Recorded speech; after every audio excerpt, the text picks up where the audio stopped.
I promise, guys, we're going to start uploading quicker after this video. Just stick with us, okay? Alright, thank you.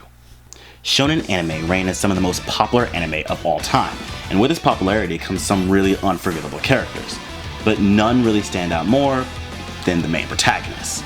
Out of all the archetypal anime characters, Shonen Protagonist has to be the one most discussed and criticized. They're the character the story follows, so it's no surprise that these characters get the most attention.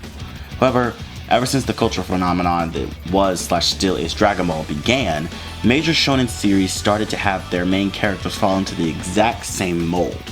A mold I like to call the Goku mold. This character is a lighthearted, adventurous, friend-loving badass that is only really useful when it comes to fighting. And although I tend to love these characters, it's still kind of tedious to see them being repeated over and over and over and over again. But with the new era of shonen arriving on the scene and the old era ending, we are starting to see a change in this character mold. A change that I really didn't take notice to until one of my new favorite shonen entered the scene. The Promised Neverland.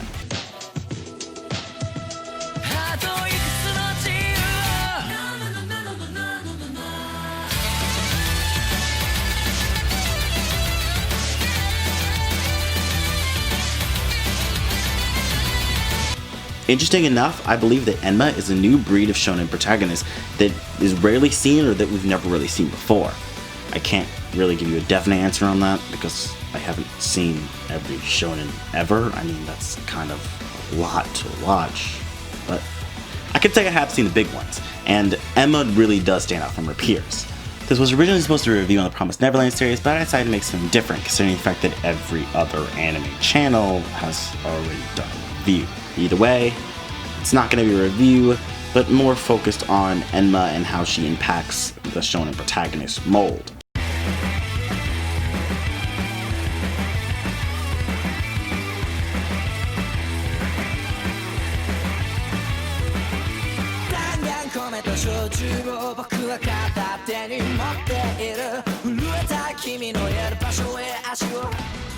Hi guys, welcome back. I'm RJ Lane and this is On The Rise, where we discuss anime and video game related topics. This is part 2 of our introduction to anime series, so if you haven't seen part 1, well, the link will be in the description, as you probably already figured.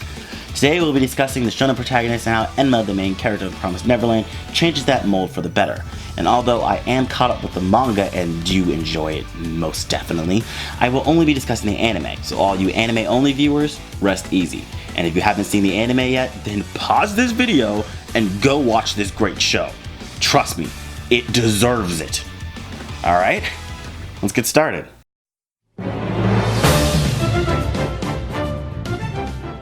To first understand Enma, we must first understand the archetypal character role that she falls into.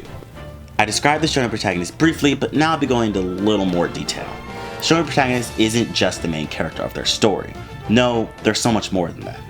They're the living embodiment of the themes of the series, the central message that the mangaka, or the author, is trying to tell their audience. Many times, shonen protagonists will actually say this theme within a fight scene or a very heated discussion. For example, the theme of One Piece is all about adventure and the freedom to strive for your dreams. What's Luffy's main goal? To have the greatest adventure of all and be the freest man on the planet, the king of the pirates. There's even a moment where he tells Rayleigh,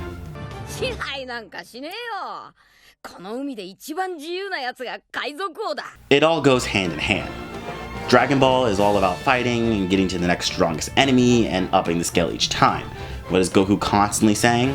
That he wants to fight the strongest. The tournament of power opened my eyes. No way I can stay at the same level I'm at now. I'm fired up.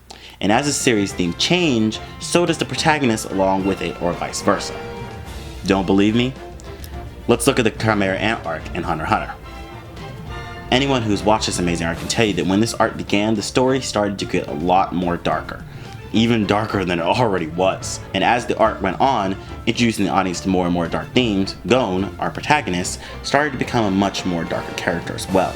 It can be argued whether Gon's fall from grace drove the story or the story drove him to that point, but either way, the theme changed along with the protagonist. The shonen protagonist is much more than a character.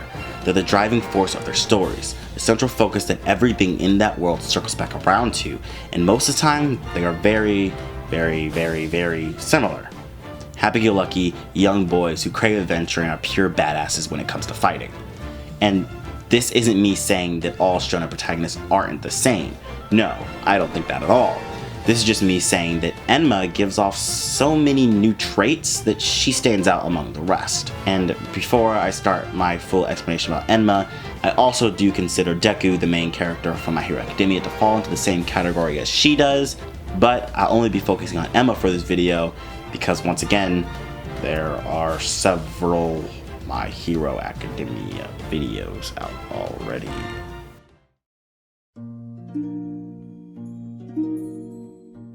When you first meet Enma, she seems nothing out of the ordinary from our typical shonen protagonist, but after episode 1 alone, you discover 2 traits that automatically make her different. 1. She's female. Amen to women, because it has been a long time since girls took center stage in a Shonen Jump anime / manga, and it has also been a long time since shonen women actually played a useful part in the anime as well. But that's another topic for another day, another video. Let's get in that later. And 2, she's really smart. Like I said before, unless it comes to their unique skills, shonen protagonists tend to be dumb as shit. But this is not the case with Enma. She's actually one of the smartest in the whole series.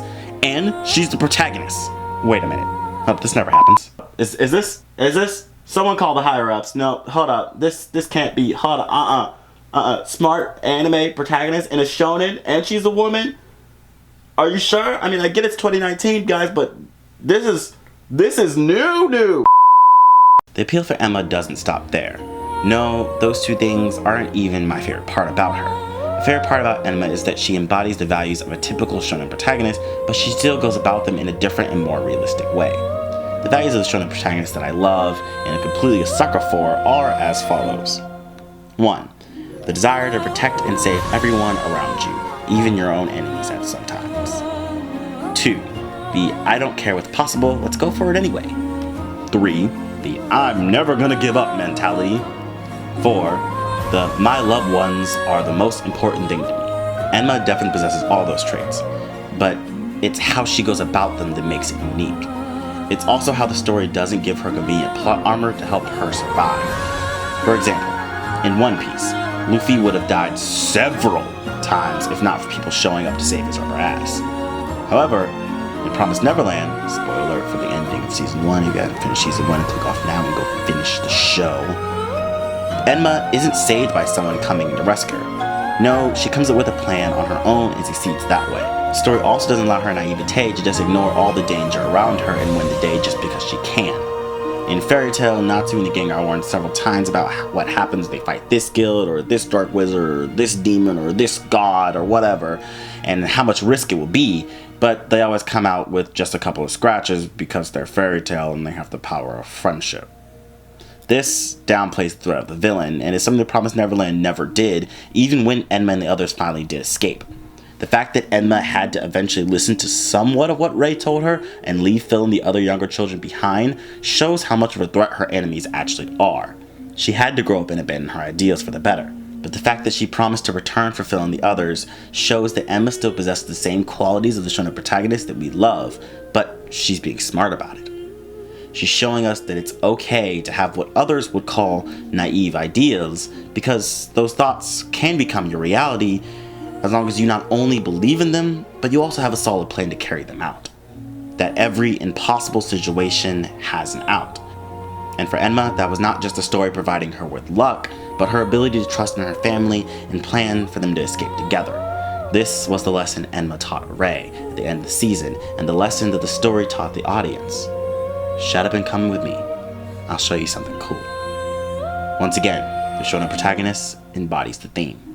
Except this time, they did it in a new way that was freaking epic.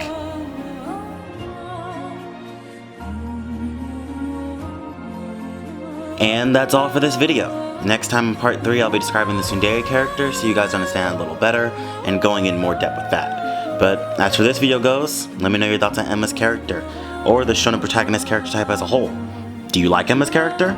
Are you excited to see where the story goes with Season 2 in 2020?